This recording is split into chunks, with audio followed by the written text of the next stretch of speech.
खुलुमबाय बेयो बड'लेण्ड इंखं टेलिभिजन दिनै 28 जुन 2022 मंगलबार खालि सानसेनि बरादखौ नोंथांमोननि खाथियाव लाबोदों आं सदानन्द दैमारिया।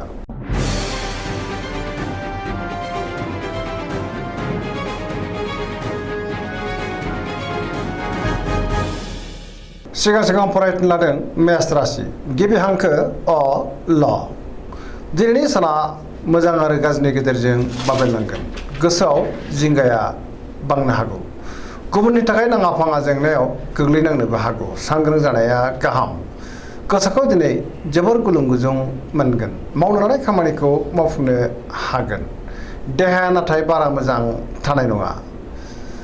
लोमजानो हागौ। रांखावरियाव मोजां अब्लाबो नाथाय खरसायाबो बांगोन। बेफार फालांगियाव मोजां होनजायो। समाजावबो दिनै मान मोननो हागोन। न'खराव अननानै फैगोन। फिसाज्ला एबा फिसाजोनिफ्राय गाज्रि खौरां मोननोबो हागौ। बहाबा बेरायहैनो एबा दावबायनो खाबु मोनगोन। अब्लाबो नाथाय लामा सामायाव हान्थियोब्ला सांग्रां जानांगोन। लाइमोनफ्रा जोबोर आला खाला जागोन। फरायसाफ्रा दिनै फरायनायाव गोसो दुंखांगोन आरो मोजां फिथाइ मोनगोन।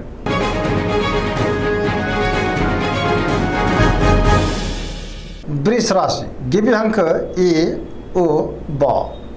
दिनैनि साना जोबोर मोजां। गुबुननि हेफाजाब मोननानै गोसोखौ दिनै जोबोर गोजोननाय मोनगोन। गोसोआव बोलो बांगोन। मावनो लानाय खामानिखौ थि समावनो आरो गोरलैयैनो मावफुंनोबो हागोन। समाजावबो मान मोनगोन। रांखावरियाव जोबोर मोजां। मोननो गोनां धोनखौ मोननो हागोन। बेफार फालांगियावबो दिनै जोबोर मोजां मुलाम्फा मोनगोन। आयाबो बांगोन। बहाबा थाङोब्ला दिनै जोबोर मोजां। न'खराव बिसि फिसायनि गेजेराव अननानै फैगोन। बिदा फंबायनिफ्राय मोजां हेफाजाबबो मोननो हागोन। देहायाबो दिनै मोजाङैनो थागोन। सेंग्रा सिख्लाफ्रा जोबोर रमान्टिक जागोन आरो गावबा गावनि गोसोनि साननायखौ फोरमायलायनोबो हागोन। फरायसाफ्रा फरायनायाव गोसो दुंखांगोन। बहानिफ्रायबा दिनै मोजां खौरां फैनोबो हागौ। पजिटिभ एनार्जिनि गोहोमबो गोग्लैगोन।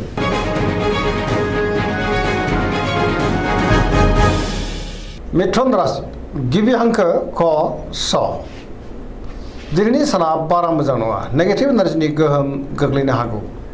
गोसोखौ जोबोर उसुखुथु मोनगोन। जेरावबो खस्थ' मोननांनोबो हागौ। मावनो लानाय खामानिखौ मावफुंनो गोब्राब जागोन। देहाया बारा मोजां थानाय नङा। जानाय लोंनायाव सांग्रां जानांगोन। रांखावरियाव मोजां। बेफार फालांगियावबो मोजां होनजायो। न'खराव अननानै फैगोन। समाजावबो मान मोननो हागोन। मावनो लानाय खामानिखौ मावफुंनो गोब्राब जागोन। गुबुननि हेफाजाबखौ मोननो हागोन। बहाबा थांनो एबा हान्थिनो खाबु मोननो हागौ। दिनै गियाननि आंखालबो जानो हागौ। लाइमोनफोरनि गोसोआ जोबोर आला खाला जागोन। फरायसाफ्रा फरायनायाव मोजां फिथाइ मोननो हागोन।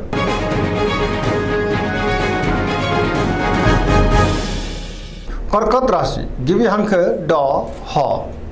दिनैनि साना मोजां आरो गाज्रिनि गेजेरजों बाबेरलांगोन। गोसोखौ दिनै जोबोर बेले बेजे मोनगोन। मावनो लानाय खामानिखौ मावफुंनो हागोन। रांखावरियाव मोजां। बेफार फालांगियावबो मोजां। मोननो गोनांखौ दिनै मोननो हागोन। देहाया मोजाङै थागोन। गुबुननि हेफाजाबखौ नाथाय मोननो गोब्राब जागोन।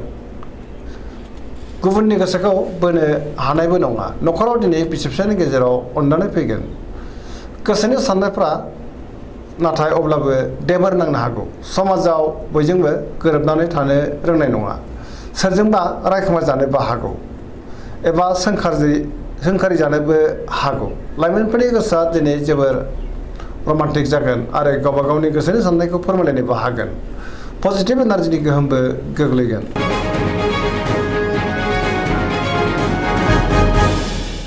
सिंह राशि गिबि हांखो म थ। दिनैनि साना बारा मोजां नङा। गोसोखौ दिनै जोबोर गुलाय गुजाय मोनगोन। मावनो लानाय खामानिखौ मावफुंनो हागोन। गोसोआ नाथाय जोबोर आला खाला जागोन। रांखावरियाव मोजां। गोबां धोन आरजिनोबो हागोन। नाथाय अब्लाबो खरसायाबो बांगोन। बेफार फालांगियाव मोजां मुलाम्फा मोननो हागोन। न'खराव दिनै गोजोननि आंखाल जानोबो हागौ। गोसोनि बोलोआ लोरबां जागोन। समाजाव मान मोनगोन। गुबुननि गोसोखौ बोनो हानाय नङा। सेंग्रा सिख्लाफोरा बहानिफ्रायबा गाज्रि खौरां मोननोबो हागौ।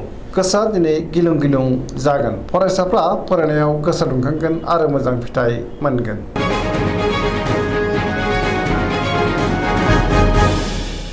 कन्या राशि गिबि हांखो प ट। दिनैनि साना जोबोर मोजां। गोसोआव गोग्गो आरो गोथों साननाय फैगोन। रांखावरियाव दिनै जोबोर मोजां होनजायो। गोबां मुलाम्फा मोननो हागोन। बेफार फालांगियावबो जोबोर मोजां। सोरबा गोदान लोगोजों बहाबा लोगो मोनज्लायनो हागौ। बहाबा हान्थियोब्ला दिनै लामा सामायाव सांग्रां जानांगोन। न'खराव अननानै फैगोन। बिदा फंबायनि हेफाजाबखौबो मोननो हागोन। बिमा बिफानि अननाय आरो बोरखौ मोनगोन। फरायसाफ्रा दिनै फरायनायाव गोसो दुंखांगोन आरो मोजां फिथाइ मोननोबो हागोन। सेंग्रा सिख्लाफ्रा गोसोखौ जोबोर रमान्टिक मोनगोन। समाजावबो मान मोननो हागोन। देहाया दिनै मोजाङै थागोन। गोसोनि बोलोआ बांगोन। गोसोनि साननायफ्रा जाफुंनो हागौ। गोजोनै थानो हागोन। गोसोखौ दिनै जोबोर खुसि मोनगोन। पजिटिभ एनार्जिनि गोहोमबो गोग्लैनो हागौ। गोसोनि साननाय आरो लुबैनायफ्रा दिनै मोगथाङाव जाफुंसारगोन।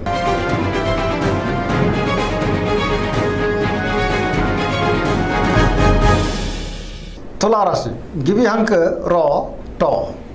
दिनैनि साना मोजां आरो गाज्रिनि गेजेरजों बाबेनलांगोन। बहाबा दावबायहैनो बा हान्थिनो खाबु मोननो हागौ। गोसोखौ जोबोर गोजोननायबो मोनगोन। गोसोनि बोलोआबो बांगोन।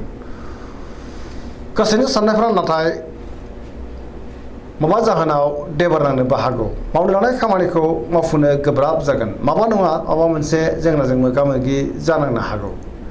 देहाया मोजाङै थागोन। रांखावरियाव मोजां। मोननो गोनांखौ मोननो हागोन। न'खराव दिनै बिसि फिसायनि गेजेराव अननानै फैगोन। बिदा फंबायजों मोजां सोमोन्दो थागोन। समाजावबो दिनै मान मोननो हागोन। बेफार फालांगियाव मोजां होनजायो।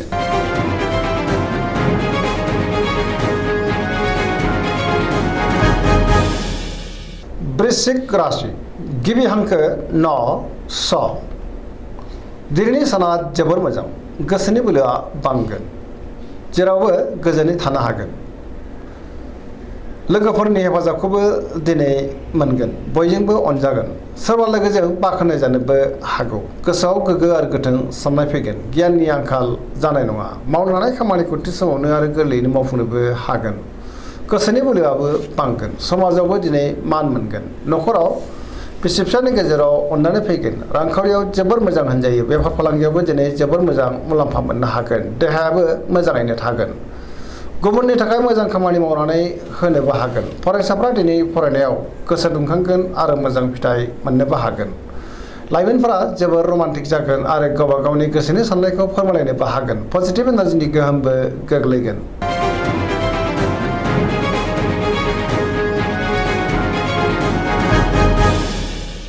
धनु राशि गिबि हांखो ध फ भ।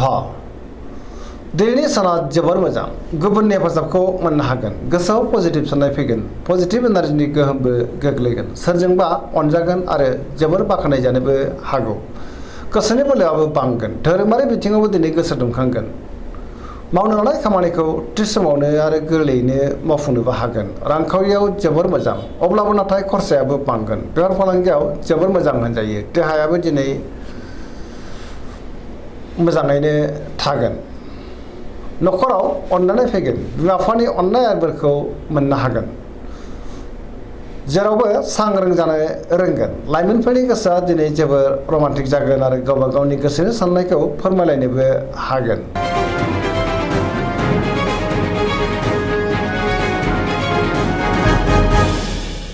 मकर राशि गिबि हांखो ख ज। दिनैनि साना जोबोर मोजां। बयनिफ्रायबो मोजां खौरां फैनोबो हागौ। गोसोखौ दिनै जोबोर गोजोननाय मोनगोन। देहाया मोजाङै थागोन। गोसोनि साननायफ्रा मोगथाङाव जाफुंगोन। रांखावरियाव दिनै जोबोर मोजां। मोननो गोनांखौ मोननो हागोन। बेफार फालांगियावबो दिनै जोबोर मोजां मुलाम्फा मोनगोन। गुबुननिफ्राय थोजासे हेफाजाबखौ मोननो हागोन। सोरजोंबा बाख्नाय जानोबो हागौ। मावनो हानाय खामानिखौ थि समावनो मावफुंनो हागोन। पजिटिभ एनार्जिनि गोहोमबो गोग्लैगोन। लाइमोनफोरनि गोसोआ दिनै जोबोर रमान्टिक जागोन आरो गावबा गावनि गोसोनि साननायफोरखौबो दिनै फोरमायलायनोबो हागोन।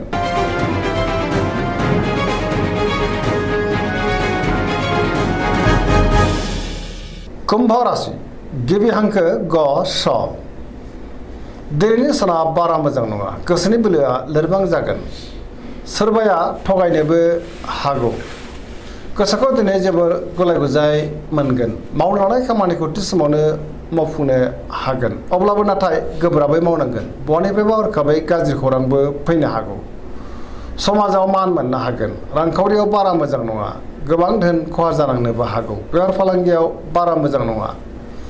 देहाया मोजाङै थागोन अब्लाबो नाथाय जानाय लोंनायाव सांग्रां जानांगोन न'खराव बिसि फिसायनि गेजेराव एना एनिबो फैनो हागौ गोसोनि साननायफ्रा देबोरनांगोन आरो गोरोबलायनाय नङा सेंग्रा सिख्लाफ्रा जोबोर आला खाला जालांनोबो हागौ।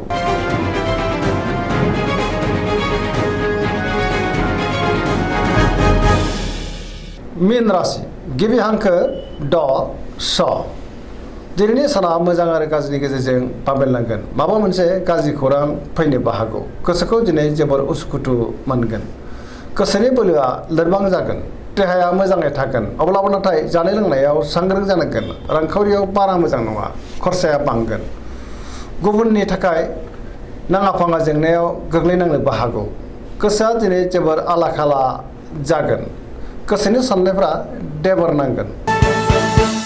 दिनैनि राशि फरायनाया एसेनोसै जोबनायाव बेखौनो खावलायो जाहाथे नोंथांमोना सानफ्रामबो जोंनि बे बड'लेण्ड इंखं टेलिभिजनखौ नायबाय थायो आरो साबस्क्राइब खालामो लोगोसे लाइक खालामो आरो शेयार खालामो एसेनोसै गोजोन्थों।